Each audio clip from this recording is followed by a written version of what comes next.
Welcome back to Karen's Bookshelf. My name is Karen Osman, #1 best-selling author and your host for today's show. Now, you know, every month we interview an author, and today I'm lucky enough to be interviewing a Dubai-based author. Avni Doshi has recently published her debut novel, Girl in White Cotton.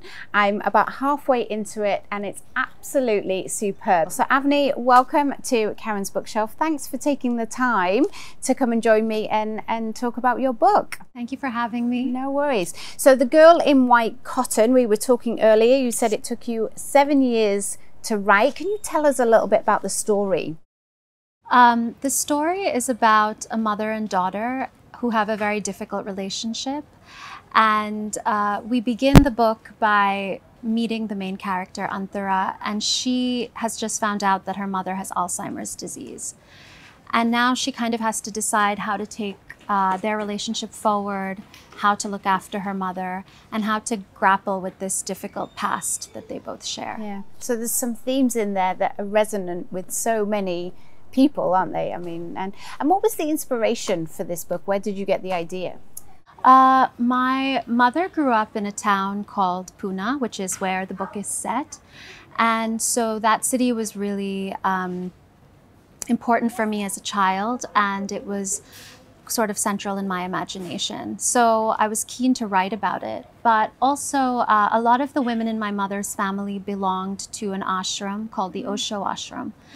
And so I just heard stories and I was interested in the ashram as a place, so that was an inspiration as well.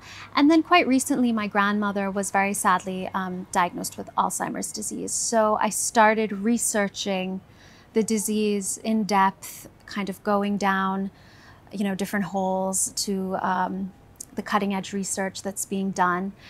And so that section actually came very late in the writing process. Yeah.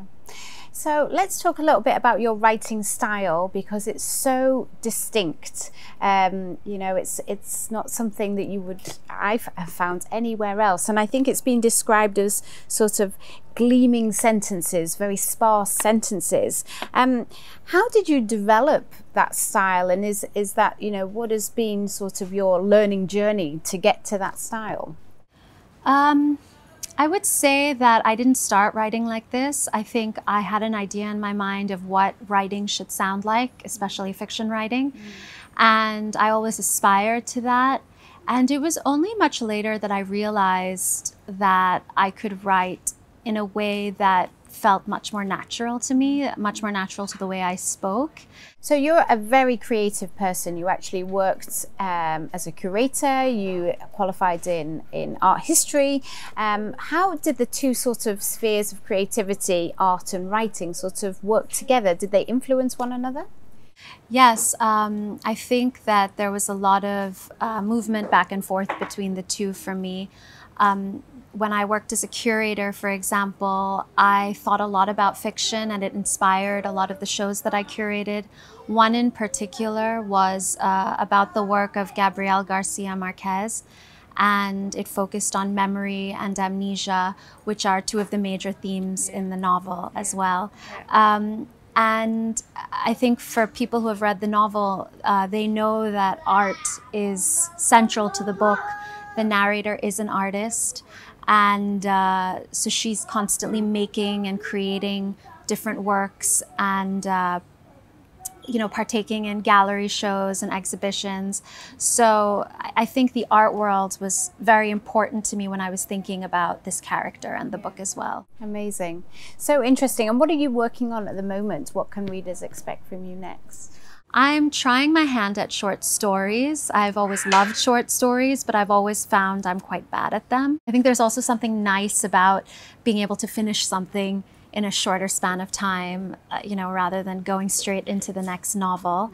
But I would, of course, love to write many more novels. So that's definitely there on the horizon, I hope. Amazing. Well, best of luck with it and congratulations on this. A Girl in White Cotton by Avni Doshi. I fully recommend this. It is such an immersive reading experience when you pick up the book. I do hope you enjoy it, and I believe Avni has generously agreed to give away 1 signed copy. So if you'd like to be in with a chance to win a copy of this book signed by the author, no less, then head over to my Instagram or Facebook page. Avni, thanks again so much for your time. I can't wait to follow you on this really exciting writing journey that you've recently begun. Congratulations. Thank you. Thanks. That's all from me, and I look forward to seeing you again next week on Karen's Bookshelf.